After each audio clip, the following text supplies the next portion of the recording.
Boa tarde a todos. Bem-vindos a esta sessão Science to Business, Evolução e Novos Desafios. Queria começar por agradecer a presença de todos e também agradecer à organização e ao comissário desta sessão, o David Braga Malta, pelo convite à PBio para moderar esta sessão. Hoje teremos aqui 4 empresários ligados muito a esta componente de valorização de ciência. Teremos a Raquel Fortunato, do Genibet, que é CEO da Genibet, doutorada em Engenharia Bioquímica e conta com mais de 15 anos de experiência na gestão de projetos de investigação. O Carlos Faro, da Carbocode, CEO desta nova empresa de biotecnologia, cofundador do Biocant, professor associado da Universidade de Coimbra e também membro do Conselho Consultivo Nacional para a Ciência, Tecnologia e Inovação. O Filipe Assureira, CEO da Nano4 Global. Antes de ser CEO desta startup biotecnológica, exerceu funções internacionais e nacionais na Genzyme, tendo sido também Country Manager e licenciado em Ciências Farmacêuticas e com um MBA pela AES. E também o Sérgio Simões, da Blue Pharma, vice-presidente, doutorado em Ciências Farmacêuticas e professor na Universidade de Coimbra. Muito obrigado a todos. A ideia para hoje é ter aqui uma conversa descontraída sobre estes temas. Eu sugeria começarmos aqui com uma breve ronda de apresentação dos participantes e das vossas entidades e também a relação com a ciência. Eu sugeria começarmos pelo Carlos Faro, que antes esteve envolvido num projeto que partiu de ciência, de boa ciência e de haver uma necessidade de valorizar o Biocant, que foi um marco de transformação no setor da biotecnologia em Portugal e agora está do lado de uma empresa. Obrigado, Carlos. Boa tarde. Obrigado, Simão, não só pelo convite, mas também por esta breve apresentação. E, de facto, quando eu olho para o meu percurso, é um percurso interessante, porque eu venho da academia, estive na área de transferência de tecnologia durante os últimos anos, através do envolvimento do Biocant Park, e agora dei o passo final para o outro lado e estou a começar uma fase da minha carreira ligado mais a um projeto industrial. E, portanto, eu quando olho para aquilo que foi o meu plano de carreira, eu não tinha nenhum plano de carreira, mas, na verdade, acabou por me dar a oportunidade de conhecer todo este percurso que vai da academia até à indústria. E a Carbocode é uma empresa recente, é uma startup de biotecnologia que tem cerca de 3 anos. Foi criada em Portugal, no Biocant, mas é uma empresa que foi baseada e é dinamizada por empreendedores estrangeiros. A equipa fundadora da Carbocode é internacional, tem pessoas desde a Austrália, a Alemanha e até à Dinamarca, e são um grupo de empreendedores que têm uma larga experiência no desenvolvimento de tecnologia para fins industriais e que já tiveram um projeto anterior onde, de facto, levaram toda esta tecnologia desde o laboratório até ao mercado internacional. Aliás, a última empresa deles foi comprada recentemente pela DSM. Portanto, são uma equipa não só de cientistas brilhantes, mas também de gente que já tem experiência para desenvolver estes projetos em todas estas dimensões. Eu tive a oportunidade, foi um acaso, mas tive a oportunidade de conhecer esta equipa há 4 anos atrás. Eles andavam à procura de financiamento e eu, na altura, convenci o investidor do Biocant a investir neste projeto, numa fase ainda muito cedo, e que, com isso, consegui trazê-los para Portugal. E a empresa, ao longo dos últimos 3 anos, teve basicamente a fazer todo um desenvolvimento de tecnologia com 2 polos. Um polo em Cantanhede e outro na Alemanha, em Constance, que fica junto da fronteira com a Suíça, onde tem um centro de inovação. A empresa, nesta altura, já tem cerca de 60 pessoas, maioritariamente investigadores, são 50 investigadores de 14 nacionalidades diferentes, E chegámos ao ponto em que, pela natureza do projeto, começou a colocar-se a necessidade de ter e desenvolver a componente industrial e encontrar um sítio onde pudessem ser produzidos os produtos da Carbocode. E esta é a fase onde nos encontramos agora, e todo este projeto industrial, em princípio, se tudo correr bem, será desenvolvido em Portugal, e foi a este projeto que eu me juntei e tenho a responsabilidade, digamos, de construir uma fábrica de biotecnologia de alguma dimensão em Cantanhede para a produção dos produtos da Carbocode. Só para dizer que os produtos da Carbocode são esfingolípidos, que são componentes das nossas células, e até agora não havia tecnologia que permitisse produzir esfingolípidos humanos, ou pelo menos idênticos aos humanos, em larga escala. E a empresa tem uma propriedade intelectual significativa, já tem 15 patentes, tem mais 25 em processo de submissão, de modo a poder garantir uma posição muito forte a nível até da propriedade intelectual em relação a estas moléculas, que terão uma aplicação na área da cosmética inicialmente, depois na área alimentar e mais tarde na área da saúde, e o Parkinson será provavelmente uma das primeiras aplicações que vão ser exploradas a nível comercial. E esta é, se calhar, uma forma resumida e breve para apresentar a empresa. Muito obrigado, Carlos. Eu passava agora ao Filipe. A Nanofor Global é uma spin-off da Universidade Nova de Lisboa, não é? Por isso há aqui uma forte relação a boa ciência. E como é que foi esta história de identificar aqui uma oportunidade e aliar depois à experiência que adquiriste com uma carreira internacional? Obrigado, Simão, pelo convite, e obrigado à PBio, portanto, e ao Ministério da Ciência e Tecnologia, pelo convite e por estar aqui hoje. Portanto, o meu nome é Filipe Açoreira, eu sou o cofundador e CEO da Nanofor Global. Tenho posso dizer, uma longa carreira, experiência na área tanto da biofarmacêutica. Eu comecei a minha carreira e estive mais de 12 anos ligados tanto a uma empresa que se chamava tanto Genzyme, que foi comprada pela Sanofi no final de 2011. E ao longo dessa carreira, tive carreira tanto em Portugal e a nível internacional. E a minha última posição foi como Country Manager da Genzyme. A Genzyme era uma empresa biofarmacêutica de desenvolvimento de medicamentos para doenças raras, na área dos medicamentos órfãos. Foi pioneira nesta área.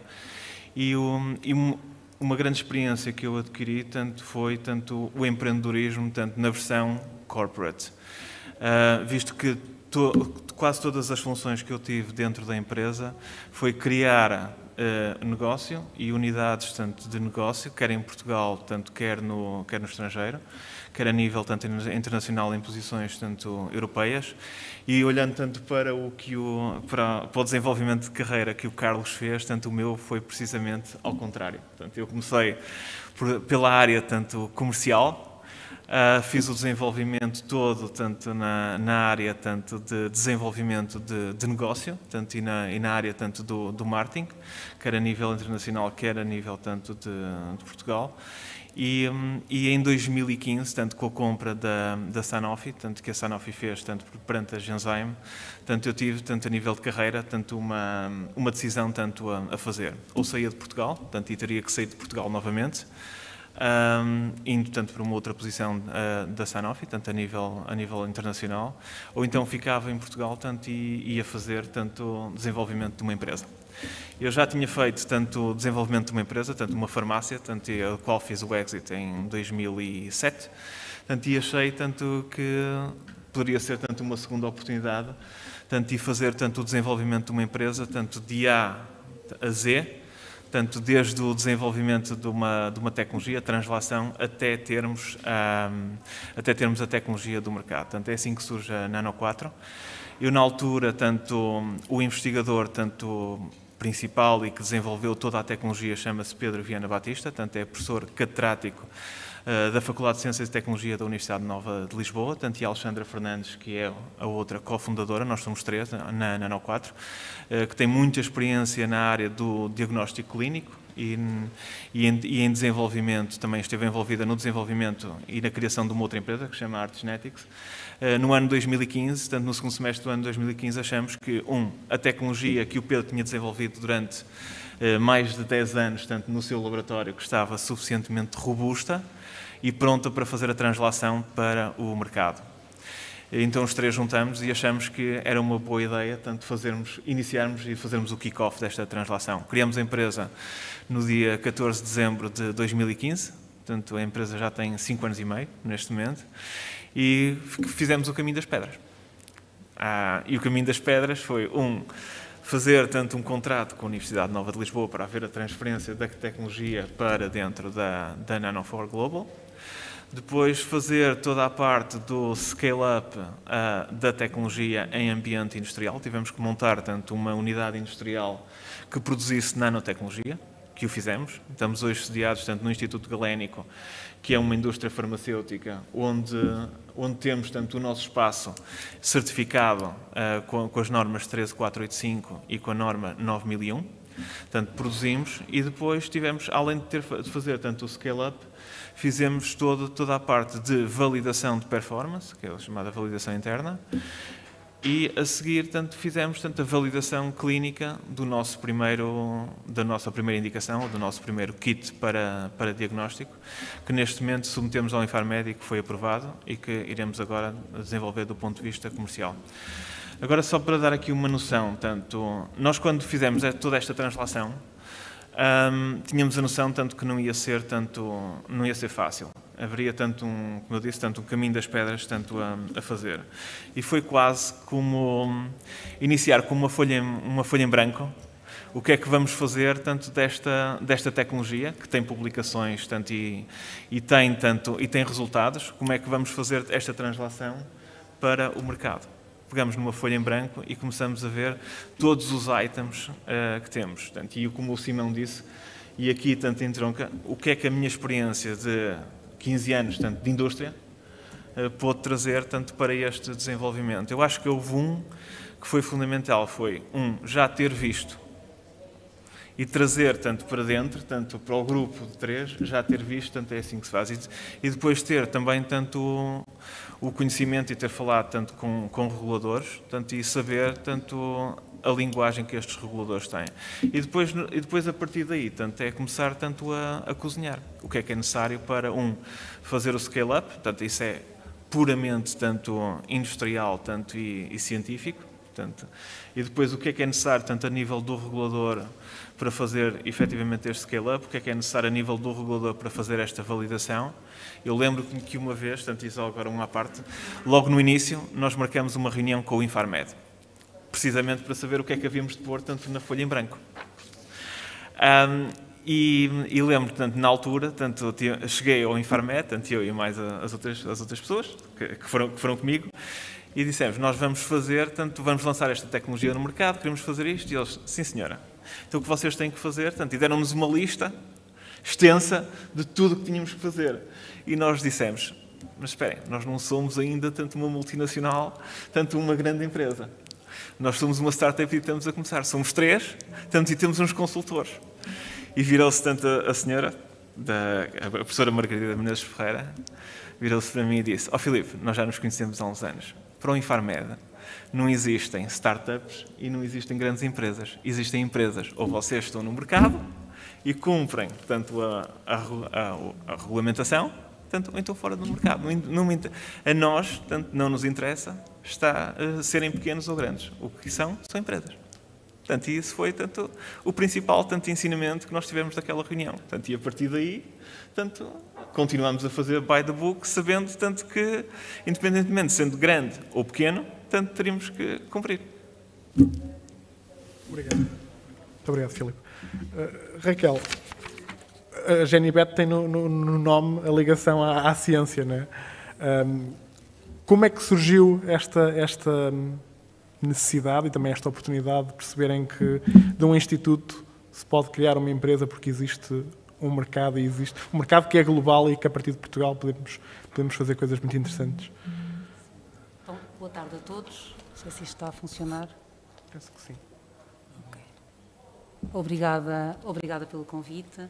Sim, de facto, a Genibet surgiu diretamente e como startup de um centro de investigação, que é o IBET, como o seu próprio nome indica, alavancada muito, quer na competência e no tipo de serviços já oferecidos pelo IBET na área de investigação e desenvolvimento, mas também reconhecendo claramente que havia uma oportunidade no mercado. Portanto, já na altura, e pegando aqui um bocadinho daquilo que o Filipe disse, para as entidades reguladoras, a partir do momento em que se procura fazer uma aproximação ao mercado, e por mercado entende-se a partir do momento em que no desenvolvimento de novos fármacos pretendemos ter um produto que vamos administrar a humanos, é necessário cumprir com aquilo que se chamam as chamadas boas práticas de fabrico para a produção desses produtos. E, portanto, é necessário na Europa que esses produtos sejam produzidos em instalações que cumpram com essas boas práticas de fabrico e que sejam reconhecidas pela entidade do país que inspeciona, como cumprindo. E o IBET não dispunha, na altura, não dispunha de instalações que operassem dessa forma.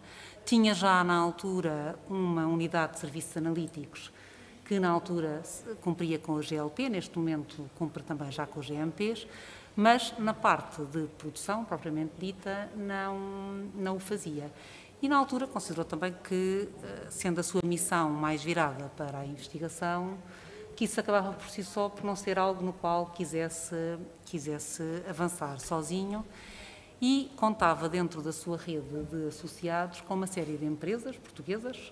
Recordo que a missão principal do IBET é fazer de facto a ponte entre a investigação que se faz nas universidades e nos institutos e aquilo que é necessário a nível industrial e, portanto, o IBET contava entre os seus associados com várias empresas portuguesas, nomeadamente empresas farmacêuticas e, portanto, na altura desafiou os seus associados farmacêuticos a formarem uma nova entidade, a Genibet, que se focaria na parte de produção de acordo então com as tais boas práticas de fabrico e, portanto, foi dessa forma que a Genibet nasceu. Portanto, por um lado, havia esta necessidade, mesmo em serviços que o próprio IBET já prestava, e depois, por outro lado, mesmo a nível mais global, assistia-se, porque, portanto, já estamos a falar a Genibet foi criada em 2006, e começou a preparar-se, digamos, a sua criação, talvez uns dois anos antes. E na altura começava a haver já, a nível da indústria farmacêutica, um grande recurso à subcontratação de serviços de produção para ensaios clínicos. Portanto, havia aqui também uma oportunidade. Havia também muitas empresas de biotecnologia a começar a aparecer, que tinham produtos que queriam, dos quais queriam produzir e queriam levar para ensaios clínicos, e, portanto, houve aqui uma conjunção de fatores que levou ao aparecimento da Genibet. Muito obrigado. E eu passava agora ao Sérgio, que vem de uma empresa com uma dimensão diferente, a maior empresa que aqui está nesta mesa, mas que é uma empresa que também tem estado muito ligada a esta componente da inovação. O Sérgio também está entre estes dois mundos da academia e da indústria. Como é que a Blue Pharma tem procurado dinamizar a ciência que vê em Coimbra também, e noutros sítios do país, mas em especial em Coimbra, onde estão também, e de colocar isso no mercado e gerar valor a partir dessa boa ciência? Ok. Muito boa tarde a todos. Obrigado, Simão, e obrigado também a quem teve esta iniciativa. Indo só um bocadinho atrás, a Blue Pharma também começou como uma startup, só que era uma startup um bocadinho diferente. Em vez de ter como asset, como ativo, um determinado conhecimento científico, uma patente ou algo, tinha capacidade industrial, tinha um site que foi adquirido a uma multinacional. Mas, de alguma maneira, também era uma startup, porque teve por base empreendedorismo, teve que confessar algum desconhecimento real do que era aquele negócio. portanto também partimos apenas com muita vontade de fazer, mas sem conhecer as regras todas e as dificuldades todas associadas, e com 56 colaboradores. E começamos, como a Raquel acabou de referir, como uma empresa que se posicionava a fabricar para outros, portanto, basicamente anunciava capacidade instalada. Percebemos que isso era muito difícil na área em que nos encontrávamos, vender essa capacidade instalada, sobretudo além fronteiras, e, portanto, isso foi absolutamente essencial para, primeiro, criarmos rede, que foi algo que nós aprendemos desde muito cedo, a importância de termos rede internacional, e a segunda foi de criarmos alguma coisa inovadora, nem que essa inovação às vezes estivesse nos processos, portanto, fosse uma inovação não tão disruptiva, mas uma inovação incremental ou substancial. Portanto, começamos assim.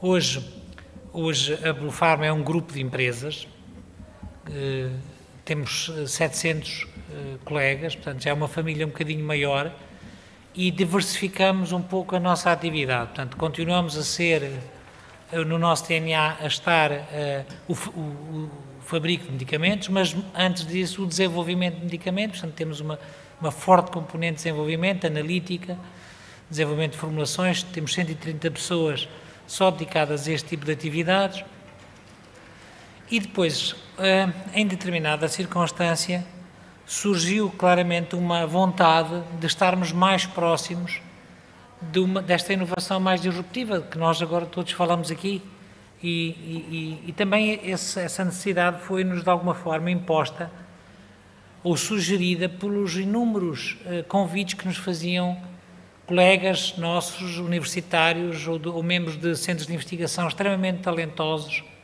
de elevado mérito internacional, que queriam, de alguma maneira, entrar neste universo empresarial para encontrarem mecanismos de financiamento, mas também para darem uma volta às suas carreiras, para percorrerem caminhos novos. E procurávamos porque nós estávamos perto, também não há muita indústria farmacêutica em Portugal, portanto nós éramos um elemento natural, como foram outros certamente.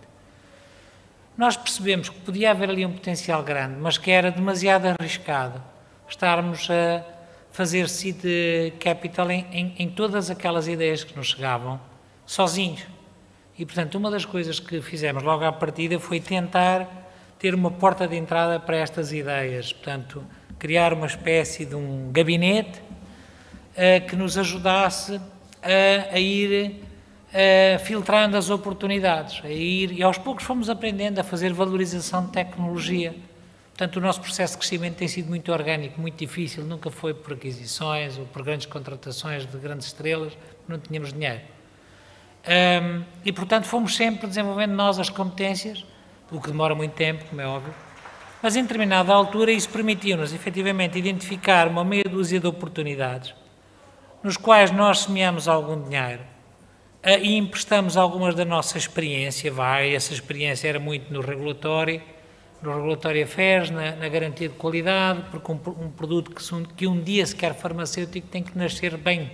Se ele nasce mal, mesmo do ponto de vista da qualidade, depois, mais tarde, é muito difícil e muito caro torná-lo outra vez aprovável. E, portanto, Quality Assurance, Regulatory Affairs, claro, também toda a questão da gestão, dos recursos humanos, etc., fomos ajudando pequenas entidades, quase embriões, e em determinada altura o que fizemos foi viagens com eles, de mãos dadas, a visitar investidores e no fundo a dar credibilidade àqueles projetos, com um discurso muito simples, dizer, temos aqui gente muito capaz, que tem este conhecimento, que já fez prova de conceito, mas que tem a nossa confiança, portanto nós enquanto empresa mais estruturada confiamos nisto, mas precisamos de dinheiro todos, e portanto criamos ali muitas oportunidades para fazer um triângulo virtuoso, portanto que era uma empresa estabelecida, os investigadores promotores e o capital de risco, e criamos com este modelo várias empresas, e em determinada altura aconteceu-nos uma coisa curiosa, que foram os investidores que vieram ter connosco a dizer, baseados já na vossa experiência e na relação de confiança que temos, vamos criar fundos para investir juntos e tal. E com este mecanismo fomos capazes de criar, num corredor paralelo à Blue Pharma, portanto sem pôr a empresa em risco, criar uma série de empresas, quando eu digo criar é participar na criação, portanto não estou a criar, apoderar, a querer apoderar digamos assim, de nenhum mérito, mas ficamos próximos da criação de uma série delas, que tocam, algumas, claro, as mais lógicas eram na área da saúde, como é óbvio, umas que desenvolviam novas entidades químicas, outras que desenvolviam novas plataformas de transporte, outras que desenvolviam testes de diagnóstico, outras ligadas à imagiologia, outras ligadas à veterinária com genómica, com testes genómicos, outras ligadas à farmacogenómica e à nutrigenómica. Enfim, tivemos e temos a participação num universo relativamente interessante de empresas e, portanto, deu para saber muitas coisas, deu para saborear o insucesso, algumas vezes, ok? Portanto, o não ir, o fechar a empresa, o começar e acabar a empresa, portanto, passamos por isto mais que uma vez e não é uma coisa fácil. Portanto, eu agora até sou muito mais cuidadoso a criar empresas, porque às vezes ter uma empresa, pronto, tem alguma magia, mas não é algum encanto, mas depois a carga de ter uma empresa é pesada e fechá-la ainda é mais pesada, acabar com ela, portanto, e às vezes é preciso acabar depressa com as empresas, porque senão nós entramos numa espiral que pode ser preocupante. E, portanto, percebemos isso, percebemos a dificuldade do que é o scale-up, okay? A transposição de escala dos conceitos, dos protótipos. E eu devo-vos dizer, nós já conseguimos trazer um produto à clínica. E eu achava que a clínica é que era o papão. Isso foi antes de conhecer a não clínica, porque a não clínica pode ser um grande papão.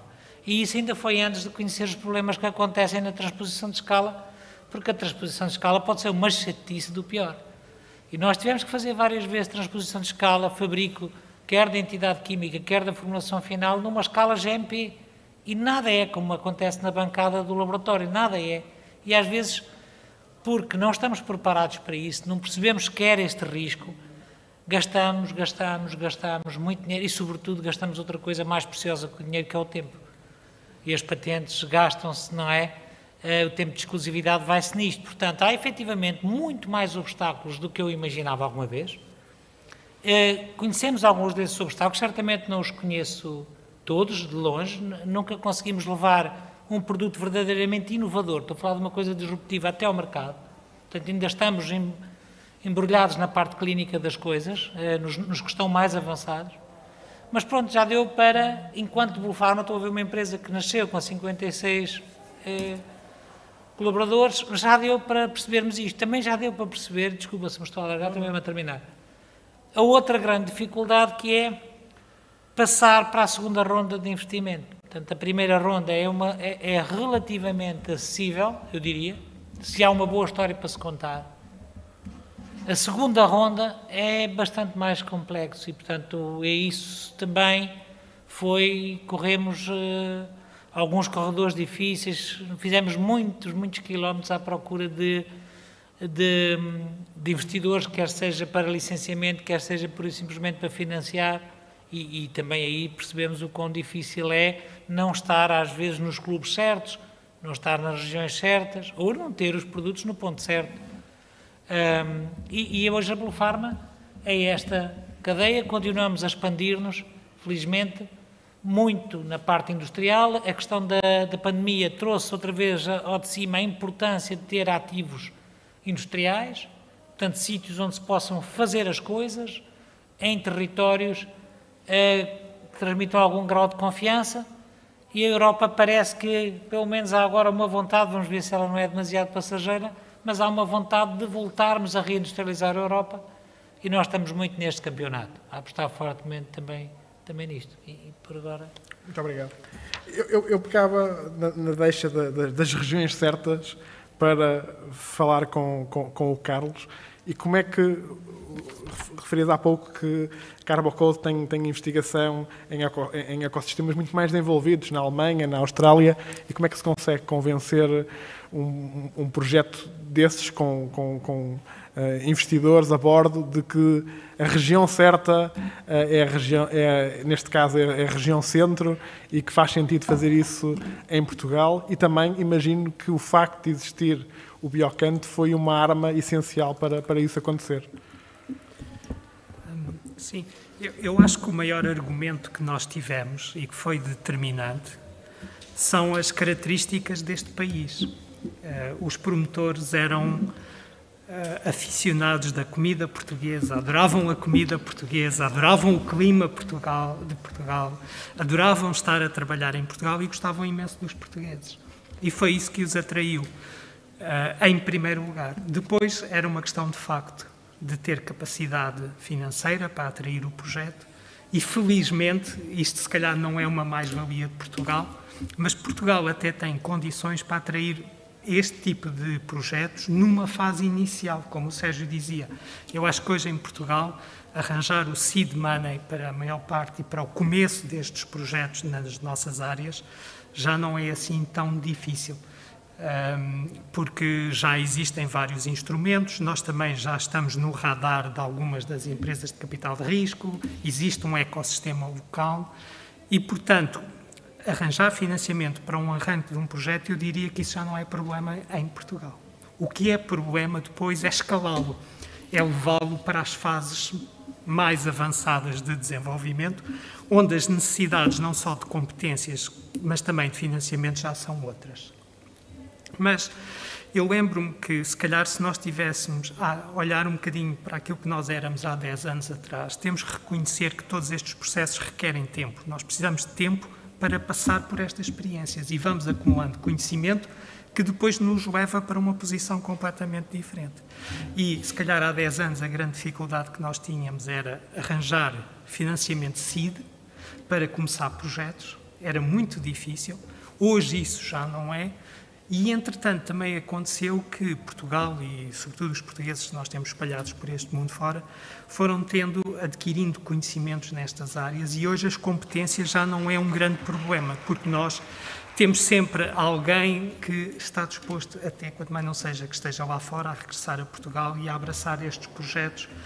E, portanto, eu acho que nós estamos no caminho certo. Vamos precisar, se calhar, de mais 5 a 10 anos até atingir uma maturidade plena, mas que vamos no caminho certo, eu isso não tenho dúvidas. Agora, para atrair estes projetos, não é preciso só ter sol e boa comida. Nós precisamos de ter mais algumas coisas, e algumas delas eu acho que são muito fáceis e que nós nunca, que são basicamente problemas de contexto, custos de contexto, e são coisas que nós nunca conseguimos melhorar na nossa cultura, que é... Eu tenho batido muito pela estabilidade, pela previsibilidade, seja de financiamentos, seja de processos. Ou seja, aquilo que mais me custa na vida é dizer a estes empreendedores do centro da Europa, que estão habituados àquele relógio suíço a trabalhar todo certinho, de acordo com o que é, que afinal... desculpe lá, o concurso foi adiado, é só daqui a um mês. Desculpe, eles ainda não deram a resposta porque não têm pessoal para poder avaliar projetos só daqui a meio ano. Desculpe, as nossas entidades regulamentares não têm pessoas, por muito esforço, é tudo gente boa e que sabe o que está a fazer, mas não tem capacidade de responder atempadamente. E são estes problemas que nós, na verdade, temos que resolver, portanto... Eu acho que eles estão bem identificados. Eu quase que diria que até parece que há vontade política, mas há um lastro enorme que é difícil de conseguir melhorar e de alterar este sistema. Mas eu, nesta altura, acho que devia de ser a nossa prioridade. Portanto, resolvemos claramente todos estes aspectos que estão relacionados com a burocracia, todos estes aspectos que estão relacionados com o custo de contexto, porque depois o resto vem naturalmente. E tomando como exemplo o que aconteceu com a Carbon Code, nós temos capacidades de atrair o interesse destas pessoas. Se tivermos um ecossistema viável e a funcionar bem, nós conseguiríamos captar muito mais projetos. E se cada um de nós conseguir trazer um projeto de uma dimensão significativa, o impacto que isto tem no PIB e na economia do país é brutal. E eu acho que nós temos essa responsabilidade. Muito obrigado. Ouvíamos também a referência de que o capital de seed hoje em dia existe. A Nanofore é uma empresa que fez é relativamente recente, mas já tem um percurso muito interessante, de pegar numa ideia que estava na universidade. Como é que se conseguiu perceber que esta ideia é que fazia sentido? São as pessoas, é a tecnologia em si também, tem que ser, obviamente. qual foi o processo de pegar nessa tecnologia e a levar para a empresa? Pelo que eu percebi, houve aí também muitas pedras no caminho. Este é um processo que, infelizmente, ainda não é tão habitual e recorrente quanto isso. A transferência de tecnologia acaba por ser muito falada, mas depois, quando é posta em prática, parece que toda a gente está a fazer as coisas pela primeira vez. Filipe, como é que foi o trabalho que a Nanofor teve para realmente começar? E agora, no ponto em questão, como é que se resolve esta questão de, ok, já fizemos muito com capital inicial, mas agora é preciso volumes que são diferentes, como é que se consegue chegar a esse tipo de capital? Essa é quase a pergunta de $1 million. Efetivamente, eu poria tanto a nossa história tanto em, efetivamente, duas fases. Uma foi aquela em que houve boas vontades entre Pedro, Alexandra, tanto e eu próprio, de juntar tanto conhecimento e vontade para, efetivamente, arrancar com a empresa. E ver como é que daríamos tanto o salto. E no início, tanto o salto foi complicado, porque batemos à porta tanto, e levantar capital é difícil, tanto, e é complicado. É um trabalho tanto extenuante.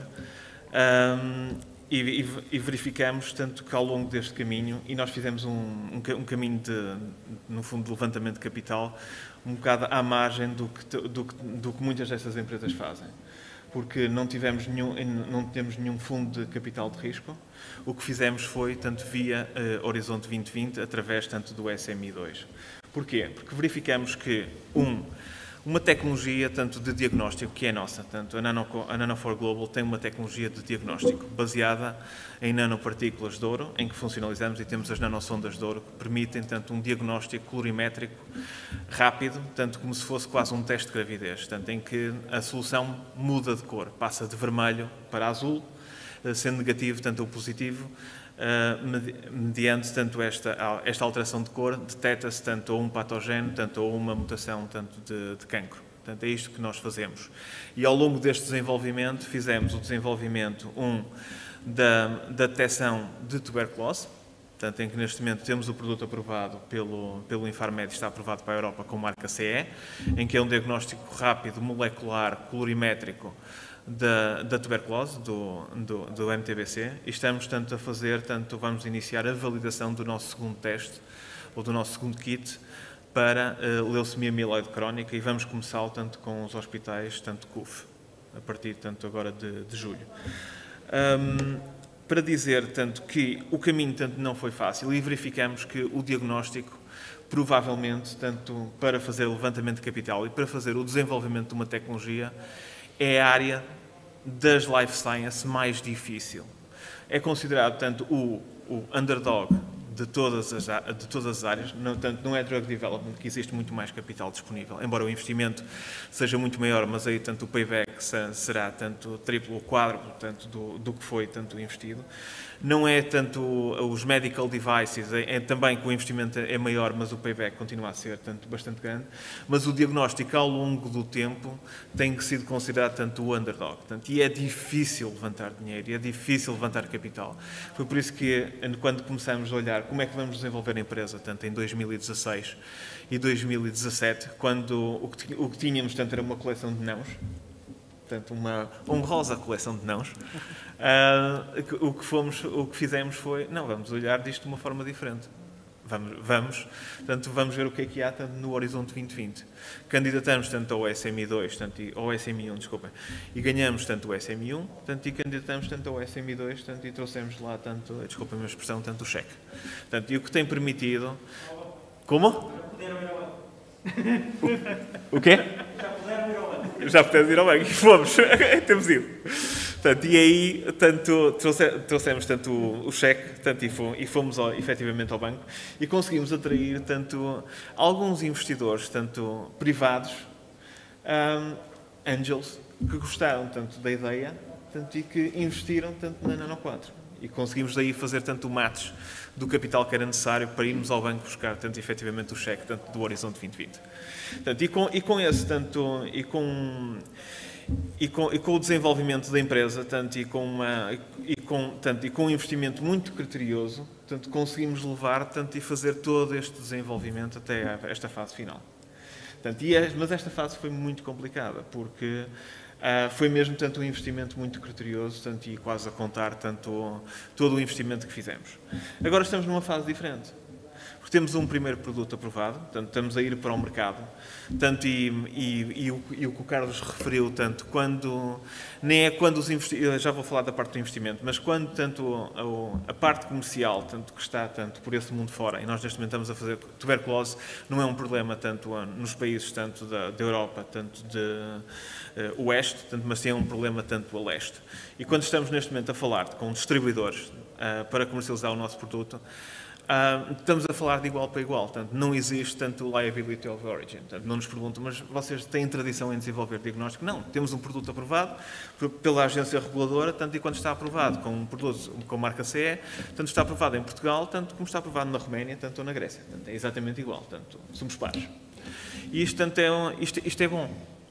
É bom porque temos um selo de qualidade e somos tão credíveis como estarmos na Alemanha, se calhar com custo de contexto mais baixo.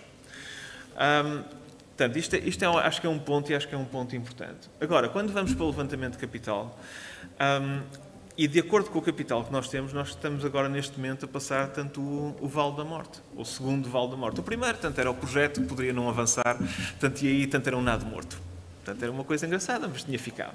Mas, entretanto, agora estamos no segundo Vale da Morte, que é, precisamos de dinheiro e capital para continuar a desenvolver o R&D que temos para as próximas indicações e precisamos de capital para lançar os nossos produtos. E quando olhamos para o capital capital rondas que nós temos, são rondas relativamente baixas, que estamos neste momento a levantar, e para Portugal, estamos a batalhar, mas também não vamos conseguir, mas vai-nos demorar mais tempo. Não é fácil, mas temos que o conseguir. Em relação, à parte comercial, essa aí, estamos a levá-la e estamos a dar os passos corretos, e de uma forma assertiva, até ao final do ano, teremos a empresa comercialmente no ativo. Antes mais, parabéns. Temos tudo o que temos ouvido falar hoje, e eu agora passava à Raquel. Nada disto faz muito sentido se nós pensarmos em Portugal só. Ou seja, Portugal acaba por ser um ponto de desenvolvimento, mas tudo isto só faz sentido numa lógica global e internacional. A Genibet, recentemente ouvimos o exemplo do trabalho que fizeram com a Moderna, mas está também em muitas redes internacionais. Primeiro, qual é o papel dessas redes também para continuar a crescer e como é que se constroem essas redes que são essenciais para tudo o que ouvimos aqui hoje? Eu acho que neste negócio a reputação vale muito. Aquilo que o Sérgio dizia ainda há pouco sobre, quando começaram, não é? A reputação e o reconhecimento da qualidade do serviço prestado tem que ser é o cartão de visita, não é? E torna-se muito difícil, quando se é novo, não é?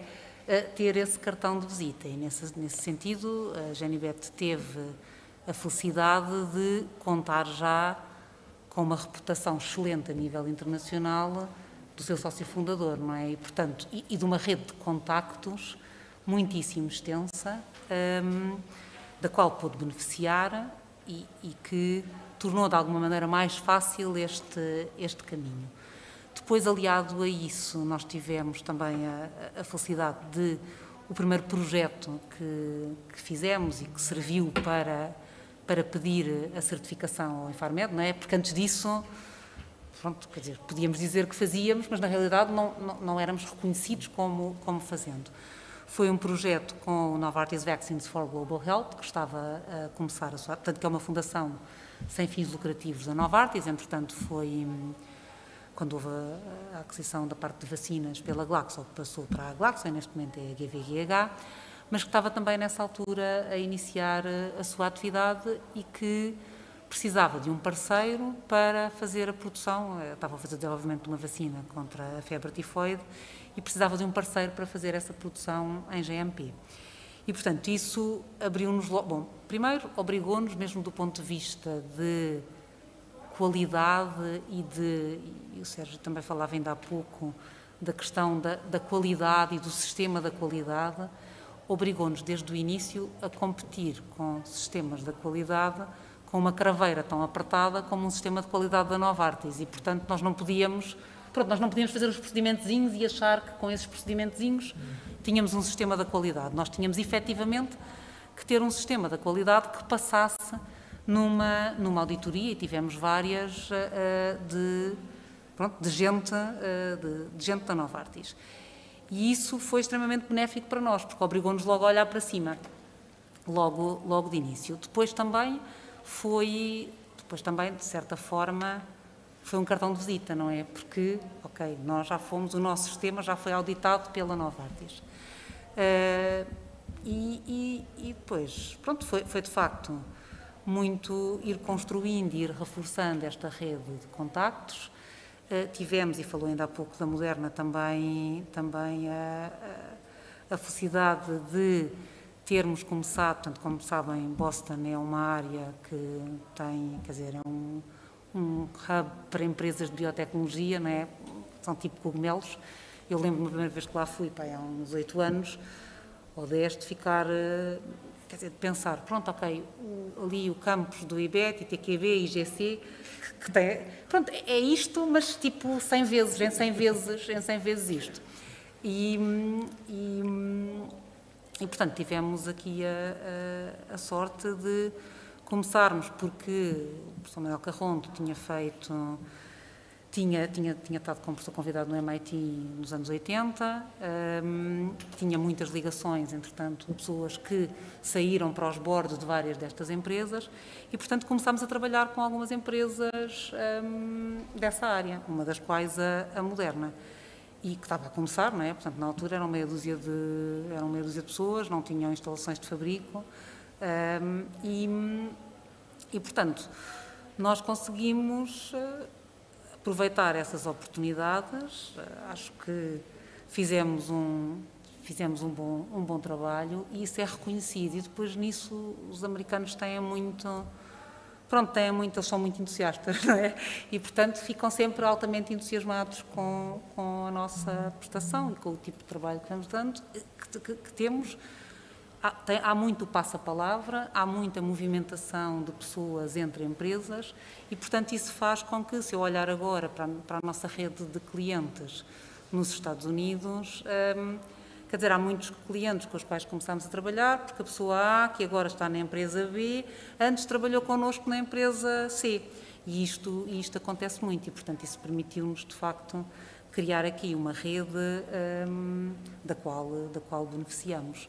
A nível europeu também também vamos participando em muitas redes e em muitos projetos de investigação também para conseguirmos, de facto, eu acho que a ciência e o conhecimento nascem das ligações, não é? E, portanto, quanto mais abrangente for a rede de contactos de que se dispõe, acho que maiores são as oportunidades que podemos alcançar. É realista ambicionarmos criar um ecossistema, obviamente à nossa dimensão, mas em que comece, por exemplo, na universidade ou no instituto, que dê origem a empresas como a Moderna, que todas elas começam também com poucas pessoas, e conseguirmos desenvolver grande parte desse pipeline cá em Portugal? Não sei porque é que não haveria de ser, não é? As boas ideias há em todo o lado, e nomeadamente em Portugal. Não é um caminho fácil, não é? A Moderna parece de repente. Mas já lá estava há muito tempo. Mas já lá estava há muito tempo, não é? E já lá estava há muito tempo, continuaria a estar, porque eles têm uma série de produtos no pipeline, mas o grande boom que tiveram por causa de uma situação muito, muito específica, não é? Portanto, eu diria que sim, que é... Não estava no business plan, não, certamente. Eu passava agora ao Sérgio, um dos tópicos principais da nossa discussão tem sido esta questão da experiência, porque a execução e a experiência e a execução é que depois acaba por fazer a diferença.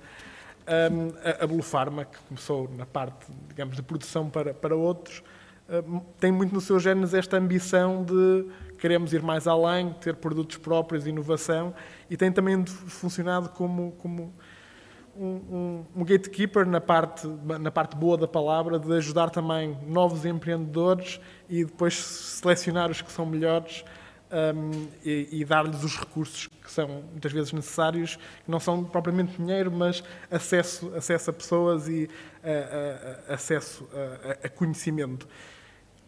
É este também o papel que, digamos, as indústrias maiores que nós temos em Portugal podem e devem ter. Como é que nós conseguimos criar uma cultura que acaba por não ser assim tão comum quanto isso, mas que a Blue Pharma tem aplicado de forma muito eficiente? Essa é realmente uma questão muito importante. Só um remarque, eu não tenho a certeza se nós temos escolhido sempre os melhores. Temos escolhido aqueles em que há melhor encaixe. Não é? Isto, às vezes faz sentido naquele momento, de certeza que deixamos passar muitas excelentes oportunidades, mas acho que, efetivamente, Simão, isto que acabaste de dizer é uma coisa absolutamente crucial e recentemente tem tido aqui umas discussões muito interessantes, até com o nosso amigo David aqui presente, em torno da importância de nós criarmos em Portugal uma espécie de uma fileira, não é? Ou seja, criar com os exemplos, com os poucos exemplos que há, mas há exemplos muito bons em Portugal, de gente que já fez o caminho, gente que tem a rede, gente que consegue ter uma perspectiva mais ampla, e não apenas da ciência, mas como é que é transformar a ciência em tecnologia e tecnologia num produto que tem que ter viabilidade comercial, porque esta viagem é difícil. Gente que conhece os territórios, gente que já fez clínica, gente que já fez não clínica. É preciso nós, de alguma maneira, existir um incentivo, e não tem que necessariamente ser um incentivo financeiro, se for tanto melhor, mas tem que haver um incentivo que mobilize estas pessoas que já fizeram o caminho a juntarem-se e a disponibilizarem esta estrutura de uma forma um bocadinho sistemática, não é? Mostrar quase o guião, o roadmap, para quem está a começar ou para quem está a meio da viagem, etc. Eu acho que isso é absolutamente essencial num país pequeno como o nosso, e deveria fazer parte de uma espinha dorsal de estratégia para o país.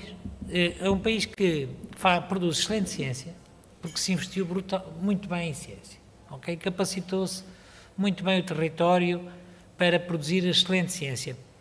O outro salto é um bocadinho mais difícil de fazer, que é, efetivamente, valorizar a ciência, não é? A questão das patentes ainda é uma questão sensível e pronto, e não há muita experiência feita, e, portanto, os poucos que fizeram precisam de partilhar e de estar disponíveis.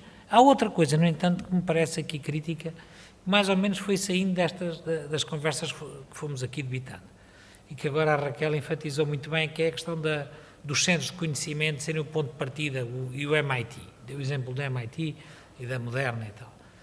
Nós temos um problema complicado, que é o facto do nosso sistema universitário e a carreira científica, digamos assim, não depender deste tipo de coisas. Ou seja, um cientista não é promovido por fazer patentes, nem por ter relações com as empresas, nem por criar empresas, não é nada disso. Ele é promovido porque entre os seus pares o que lhe é valorizado, eventualmente, são as publicações. Ok, já deixamos talvez de lado a contabilidade, já não é só o N, agora também já são os índices de impacto, ou seja, aonde é que se publica, verdade, mas continuamos muito focados aqui. E portanto, eu conheço uma série de maus exemplos, certamente há muito bons exemplos, ok? Mas nós ainda temos muito maus exemplos em que temos pessoas com responsabilidades gigantescas a gerir conhecimento e ciência e incubadoras de empresas e coisas assim que têm que vigiar exames, porque não há nenhum colega que esteja disponível para substituir, pá. E, portanto, esta mudança, que é relativamente simples, mas é extremamente difícil de fazer, porque é ideológica, é um bocadinho ideológica, é corporativa, enquanto esta mudança não for feita, eu acho que nós temos aqui uma barreira tremenda, porque o conhecimento não fica disponível, está ali preso. Estão a ver? A tal ciência fantástica que se fez e que se investiu imenso está presa, está refém, do sistema. Eu acho sinceramente que isto é um problema que temos que encontrar aqui um mecanismo de a libertar um bocadinho. E isto depois há de trazer a questão do financiamento, acho eu, mas para já esta é uma barreira. Aliarmos, os poucos que fazem isto, aliarem-se, eu acho que, francamente, acho que há esse espírito em Portugal. Já não há aquela lógica do empresário de antigamente, em que o segredo é a alma do negócio. Nós costumamos muito dizer que o segredo é partilhar agora, porque, aliás, até tivemos bons exemplos com a questão das vacinas, é associar-nos, portanto, é criar valor juntos, com as capacidades de cada um. Portanto, acho que as pessoas estão mais disponíveis para isso. Portanto, temos muitos empresários modernos, leia-se a modernidade no sentido a pensar com visão de mundo. Falta-nos ainda um bocadinho de dimensão e falta-nos esta questão de termos mais talentos. Eu acho que ainda nos faltam abundância de talentos. Muito bem. Eu aproveitava para abrir aqui também às pessoas que estão connosco a discussão, e se houver alguma questão, por favor, sinalizem. Eu, entretanto, dado que o que está na agenda do dia tem sido muita discussão do PRR e a sua aplicação, fazia aqui uma questão um bocadinho provocatória, aberta a todos. Como é que nós conseguimos garantir que isto realmente vai ser uma oportunidade para criar uma economia com base em ciência? Ouvimos aqui falar de questões de acesso a capital. Temos a questão do CID mais ou menos resolvida, temos aqui uma abertura para a partilha de experiência, mas parece também muitas vezes ainda as condições de acesso ao capital, quando estamos a falar de volumes maiores, ainda são um problema. E eu então deixava aqui esta questão para todos, não sei quem quer começar. Filipe, tínhamos trocado umas ideias há pouco sobre este tema. Queres começar por partilhar qual é que é a tua visão? E para uma empresa como a Nanoforce, isto pode ser um mecanismo, e em que condições ele tem que estar para ser realmente útil? Eu acho que... Sim.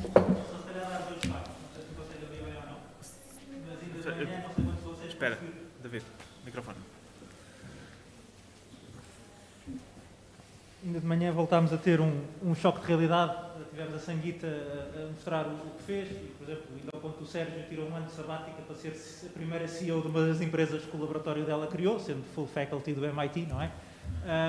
E, por outro lado, relembrar que o MIT, que é uma escolinha, tem 11 mil alunos, portanto é muito mais pequena que qualquer uma das suas congêneres faculdades de engenharia em Portugal, tem um orçamento de 3,7 mil milhões de euros, que é quase tanto como o orçamento do Ministério da Ciência, Tecnologia e Ensino Superior em Portugal, que é responsável talvez por 90% a 95% do ecossistema de investigação científica.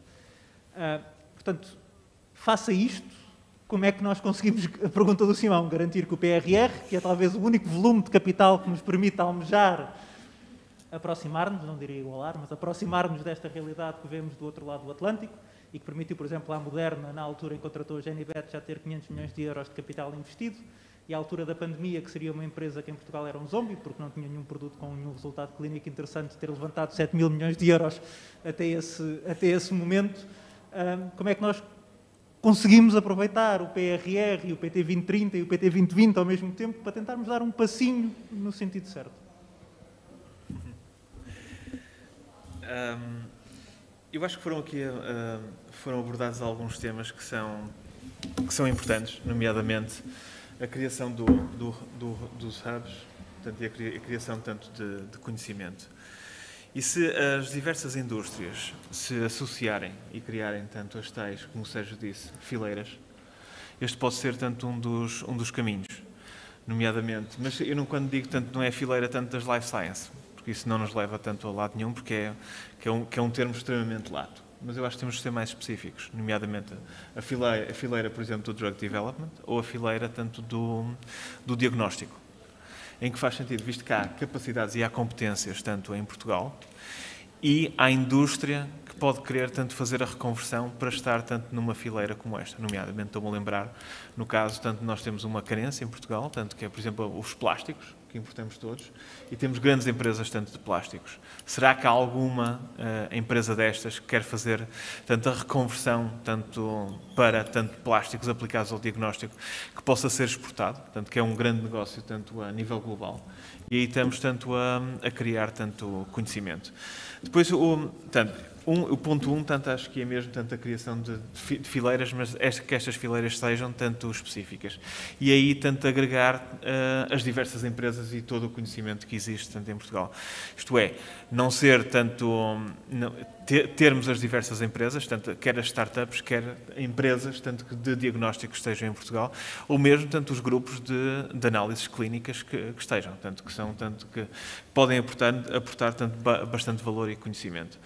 Eu acho que este é um ponto. O outro ponto, tanto, é como é que vamos financiar todas estas ações e todas estas fileiras que potencialmente podem ser criadas. Portanto, existe o dinheiro.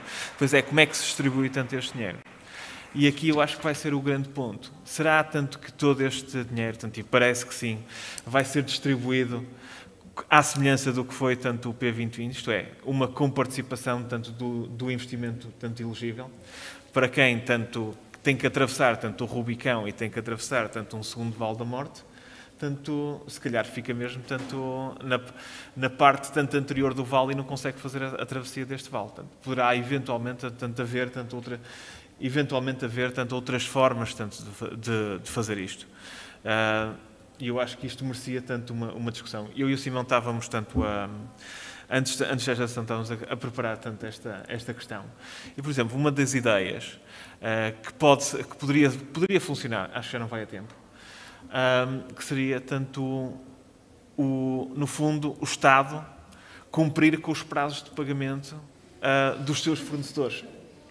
Não, imaginemos, tanto, a indústria farmacêutica tem, tanto o Estado deve à indústria farmacêutica 850 milhões tanto, de euros à data 2. 550 milhões é dívida vencida. Se esses 550 milhões fossem pagos, não estou a falar de dívida total, estou a falar só de dívida vencida. Se esses 550 milhões fossem pagos e que houvesse um acordo que esse investimento, tanto que o Estado fazia tanto em pagar de dívida vencida, fosse investido tanto em R&D, era liquidez tanto que entrava diretamente tanto na economia. E não tínhamos que estar à espera tanto que o projeto fosse avaliado. Era avaliado pelos privados. Isso é uma forma muito mais fácil, provavelmente, de injetar tanto liquidez na economia. Agora, porque não fazem? Não sei. Porque o dinheiro provavelmente não poderá entrar tanto por esta via. Mas que não seria só tanto para a área tanto das life science ou para o drug development. Estamos a falar tanto de todos os setores da economia. Se o dinheiro fosse tanto investido tanto no fundo, em liquidar dívida vencida, tanto haveria uma injeção direta de capital na economia, com todas as consequências. Isto foi uma ideia, tanto que eu e o Simão discutimos tanto antes de entrarmos. Sim. Carlos, falavas também da burocracia como, digamos, um mal que nós temos que viver.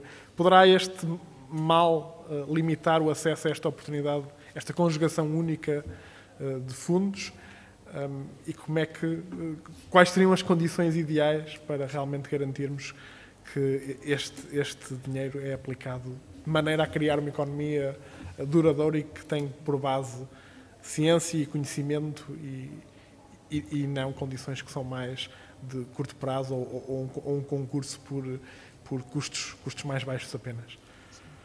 Eu se calhar gostava só de voltar um bocadinho atrás, que é o PRR foi-nos vendido como uma oportunidade de ter financiamento significativo para fazer projetos que possam fazer a diferença e naquilo que me diz respeito, em particular, projetos industriais. E foi assim que começou, e aliás eu digo-vos internamente na empresa, foi assim que eu apresentei e que justifiquei a construção de mais 2 fábricas para além daquela que já está planeada. E hoje estou numa situação absolutamente ingrata, porque todos nós já sabemos que esta não vai ser a realidade. Portanto, o financiamento vai ser muito idêntico àquilo que era o financiamento do P2020. E aqui a questão não é só as taxas de incentivo, porque as taxas de incentivo até podiam ser dentro da mesma ordem de grandeza. Mas, se, por exemplo, um banco de fomento fosse um instrumento eficiente e bem aplicado, talvez o banco pudesse trazer soluções de financiamento que viabilizassem muitos destes projetos. Porque a maior dificuldade de financiar um projeto industrial é quando chegamos à banca comercial tradicional, aquilo que eles nos diziam e que me disseram é: nós, desculpa lá, esse projeto esfingolípidos, nós não conseguimos entender, não sabemos nada desse mercado. Agora, se quiser construir um hotel ou um complexo de apartamentos no Algarve, nós estamos dispostos porque sabemos avaliar o risco. E, portanto, há um problema fortíssimo na nossa banca e na banca de investimento também, em Portugal, que não está preparada para poder apoiar estes projetos que, na verdade, seriam a ambição principal deste PRR. E a única forma que eu vejo de compensar isso é ter um banco de fomento capitalizado e a cobrir esta falha de mercado. Mas, infelizmente, a minha expectativa aqui também é baixa. E o sentimento que eu tenho em relação ao PRR é que foi criada uma expectativa que era legítima, era interessante e que poderia ter a adesão das empresas e de estes ecossistemas de inovação que nós temos em Portugal, e hoje toda essa expectativa caiu e estamos a ser confrontados com grandes dificuldades de execução e de apresentação de candidaturas, até porque as regras não são claras. E, mais uma vez, vem aí a questão da previsibilidade e da estabilidade. Nós não somos previsíveis, nós não conseguimos expor com antecedência de vida, anunciar quais são as regras com que se vai trabalhar, porque isso é fundamental. Nas empresas mais evoluídas há uma necessidade de planeamento a médio e longo prazo que é feito com base naquilo que são as regras que estão pré-definidas e que são conhecidas. E nós, em Portugal, estamos a falhar claramente. E eu acho que no PRR, sinceramente, eu tenho ainda uma velha esperança, um bocadinho de esperança, mas eu acho que a probabilidade das coisas vir da montanha parir um rato é muito grande. Ou seja, criou-se uma expectativa brutal e provavelmente as condições que nós vamos enfrentar vão ser as mesmas de sempre, com uma agravante adicional, que é, para além desta expectativa em relação ao financiamento, que vai ser segurada, nós depois temos que enfrentar todo aquilo que é a via sacra de todos estes processos de burocracia que estão associadas aos fundos estruturais, desde a submissão. E se nós pensarmos em Portugal, vão ser as mesmas estruturas que têm avaliado os projetos dos fundos estruturais que vão lidar com o PRR. E eu não consigo entender como é que se espera que aquelas estruturas deem resposta ao P2020, ao PRR e ao P2030. Quer dizer, com o mesmo número de pessoas e com um sistema que, do ponto de vista burocrático, é um calvário, que é pior do que aquilo que nós temos. Por isso é que as empresas preferem concorrer aos fundos europeus, porque a gestão de um projeto europeu é muito mais simples do que qualquer gestão de um projeto nacional. Obrigado pela partilha dessas dores, que eu acho que é muito importante que quem nos ouve tome conhecimento. Sérgio, a Blue Pharma é uma empresa que realmente tem uma componente muito forte industrial, que é uma das grandes bandeiras deste PRR. Como é que alguém que realmente já tem aqui um pé grande, assente nesta componente industrial, olha para um programa como este e se ele pode ser utilizado para realmente alavancar a indústria que nós já temos, ou se vamos chegar ao final e até ter graves problemas de execução, porque é demasiado dinheiro para demasiada burocracia e poucas empresas. Pois, eu tenho que dizer que não sei. E isto é preocupante nesta fase do campeonato, eu não fazer a mínima ideia. É preocupante porque nós estamos, obviamente, com uma enorme expectativa, ficamos todos com uma enorme expectativa de como é que poderíamos alavancar futuro com a ajuda deste programa. Tínhamos todos os ingredientes certos para fazer, portanto, temos mercado, temos estratégia, temos tradição, portanto, track record, queria dizer, reputação para fazer, sabemos exatamente para onde queremos ir. Só não sabemos as regras ainda, e isto neste momento está a começar a ficar realmente muito preocupante, porque daquilo que sabemos, já ficamos a saber o seguinte, que é, há um prazo relativamente curto para contratar, disseram-nos até 23 e a 26 para fechar, e reparem, a realidade industrial não é a mesma coisa que fazer uma experiência, não é? Numa bancada de laboratório. Planear. Não, é 2023, peço desculpa, 2023, não. 2023 Mas é quase como se fosse o dia 23, não é? Mas não é, não é? Não, 2023 e a 2026. Mas temos de ter as coisas contratáveis. Em 6 meses, não é? Não, e nem as parcerias, e nem o portfólio, e nem o pensar o equipamento, nada. Pronto, isto é um problema. Depois também sabemos que eles querem indicadores. Precisam de indicadores para depois do projeto. E esses indicadores têm que ser mais exportação, mais gente contratada, que é o que está certo. Só que nós, para nos comprometermos com indicadores que vamos aumentar rácios, temos que perceber ainda o que é que vamos fazer. E não é neste curto espaço de tempo. E, além disso, depois ainda surge um terceiro fator, que esse então nós está completamente nebuloso, que é o impacto que um cariz inovador vai ter ou não nestas aprovações. A nossa experiência do passado diz-nos que estes projetos, mesmo quando se tratava de inovação produtiva, portanto não estou a falar de projetos de ID, mesmo com a inovação produtiva tínhamos de ter ali um toque de inovação, porque, e legitimamente. Simplesmente a inovação na farmacêutica, no medicamento, na saúde, não se faz em tempo suficiente para montar a fábrica, desenvolver o produto, montar a fábrica, fabricar, exportar, não é? E ter indicadores para mostrar. Não vai dar tempo. E, portanto, nós ficamos mesmo preocupados com esta indefinição nas regras, porque percebemos que, se calhar, o nosso setor, que seria um setor importante desenvolver em Portugal, porque temos, lá está, algumas infraestruturas muito sólidas, nomeadamente, por exemplo, muito bons hospitais, onde podíamos fazer excelente investigação clínica, muito boa ciência na área das life sciences, podíamos aproveitar, etc., e escalar até à parte da indústria, mas eu temo que o tempo não se compadeça, o nosso tempo de desenvolvimento não se compadeça com estas regras, porque não vai ser sempre os mesmos tempos que foi para as vacinas, não é? Vamos entrar outra vez no mundo real e ajustar. Pode haver melhorias, não digo que não, mas vamos ajustar isto. Mas esses tempos são iguais para toda a União Europeia. Sem dúvida, Patrícia. O problema não é caso Geral. único do setor da saúde. Do setor.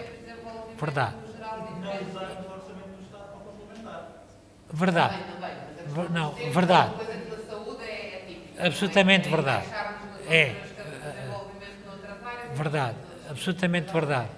Outra coisa que também me preocupa aqui um bocadinho, que é efetivamente onde é que se vai buscar o resto do dinheiro.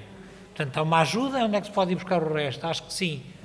Acho que, sobretudo para empresas novas que até possam surgir com esta ambição e que ainda não conseguem ter, se calhar, o track record para abrir a porta da banca comercial, o Banco de Fomento seria uma coisa extremamente útil para dar um garante, para dar um primeiro garante. Nós sabemos que a banca gosta, a banca comercial, claro que gosta. Eu não sei se neste momento vocês já sabem quem é a organização, portanto, a direção do Banco de Fomento. Não sabem? Já sabem quem é. Ótimo. Pronto. Portanto, mas isto foi só para dizer esta hesitação com os tempos e as manifestações de interesse são suposto estarem prontas daqui a um mês ou algo assim. Não é? Pronto. Portanto, esta indefinição é absolutamente perigosa, é muito perigosa. Eu posso dizer o que é que nós estamos a fazer? Nós estamos a escrever uma manifestação de interesse que, no fundo, é um plano estratégico para nós. É uma coisa que nos serve, não é? Estamos a estruturá-la, estamos a arranjar os parceiros internacionais, nacionais, porque eu penso assim, este roadmap há de me servir para alguma coisa, vai servir para me desenvolver. Venha o PRR ou não venha o PRR. Mas é um bocado assim. Posso só dizer uma coisa? Vai disto como foi dito até agora. O meu trabalho na empresa pequena, que é o fazer instalações de bloco. Nós temos reparado exatamente esse caso. Nós conseguimos fazer muito bem o investimento e os concursos para a fase inicial. A parte do desenvolvimento, portanto, depois da prova de conceito está tudo consolidado, tudo bonitinho, aquela parte que custa mais a pagar, os ensaios pré-clínicos, os clínicos, o desenvolvimento do processo que conseguimos fazer, tudo isso nós não conseguimos arranjar maneira de captar investimento, como conseguimos nas fases iniciais, o que para uma empresa pequena é extremamente complicado, não é? Portanto, ou o fazemos através de parceria, temos feito algumas, mas nós gostaríamos, tal como fizemos até agora, de desenvolver o mesmo produto todo in-house, mas não temos maneira de conseguir financiamento. Porquê? Por causa da componente de inovação. Ou seja, todos os projetos no âmbito do Portugal 2020 têm que ter essa componente de inovação, senão nem sequer... Nós tentámos com um projeto só de desenvolvimento e não foi aprovado, depois fizemos outro com uma inovação e conseguimos que fosse aprovado, mas sem ter inovação não há maneira de nos financiarmos no mercado nacional. O que também seria uma boa ideia para mudar os critérios de avaliação, penso eu. Em empresas pequenas vai ser complicado. Havia a oportunidade, até neste PRR, de poder fomentar projetos deste género, porque eu lembro-me de ter sugerido isto há algum tempo atrás, que era, mesmo para a investigação clínica, Portugal podia criar um fundo onde facilmente podia financiar estes ensaios dentro da rede de centros de ensaios clínicos em Portugal e, portanto, as empresas candidatariam-se. O projeto era avaliado por peritos, via se tinha viabilidade ou não, e depois eram realizados dentro desta rede, e esta rede era paga. E, na verdade, isto era possível depois ter a contrapartida, que era, no eventual sucesso, a empresa depois pagava e nós conseguíamos, a partir daqui, criar um seed money que podia ser alavancado e atrair até empresas estrangeiras. Só que isto é uma forma que não é muito, e talvez o David possa explicar isso, que é, quando nós tentamos explicar isto aos políticos até entendem, mas aos nossos burocratas depois é um calvário, não é? Nós estivemos numa reunião há alguns meses atrás, onde achavam natural que o Banco de Fomento financiasse as empresas para elas fazerem ensaios clínicos. Com dívida. Ok? Quem achava era o responsável máximo.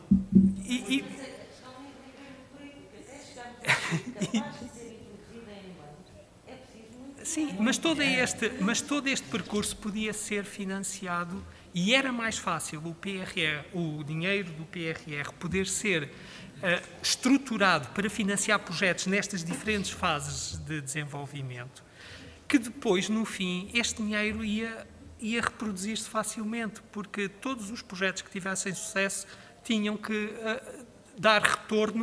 E na altura eu propus isso até como uma forma de financiar a Agência de Inovação Biomédica, que era uma forma de financiar sem estar dependente, sem estar dependente do Estado. Que isto é baseado no modelo até do Cancer Research no UK, que é o que eles fazem. As pessoas submetem os projetos, se eles gostarem, desenvolvem-se, financiam todo o ensaio, mas depois ficam... E o PRR podia financiar a estrutura pública, para fazer isso, as empresas desenvolviam-se e cresciam e criavam valor e a estrutura pública estava financiada e mais, estava financiada hoje, mas este dinheiro garantia o financiamento daqui a 10 ou 20 anos. Agora... Não, mas não tem financiamento, a PT CRI não tem... Sim, mas não tem, mas falta-lhe o músculo financeiro. E o PRR podia ser para isso.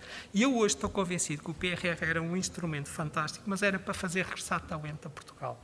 Era dizer, nós precisamos mais 10 mil pessoas para estruturar este setor, vamos trazê-las e vamos-lhe dar oportunidades.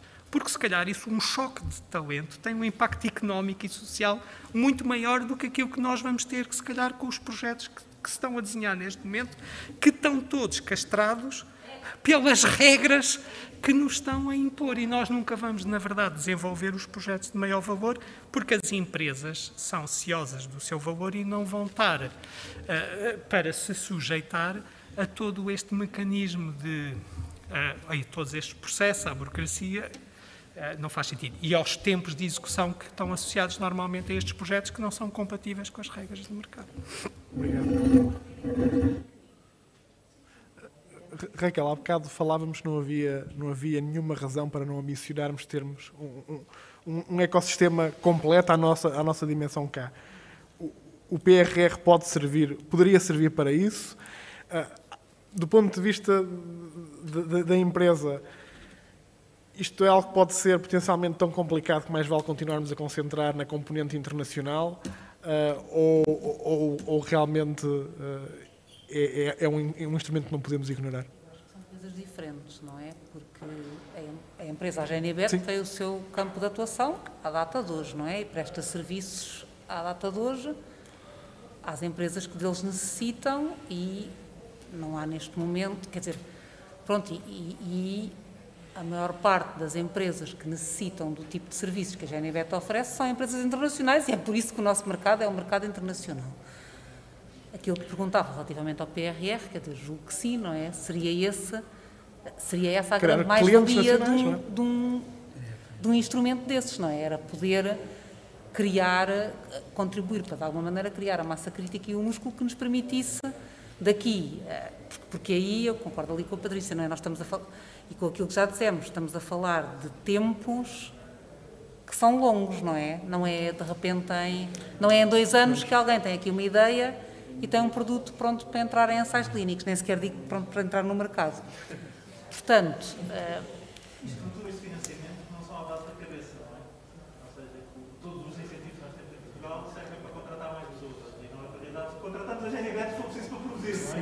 Sim, exatamente. Essa é outra questão. Não há hipótese à contratação de serviços. pois, e aí se calhar é que de facto podia haver alguma modificação, não é? E também na ideia de fazer o link aos hospitais que podem fazer os ensaios clínicos, permitir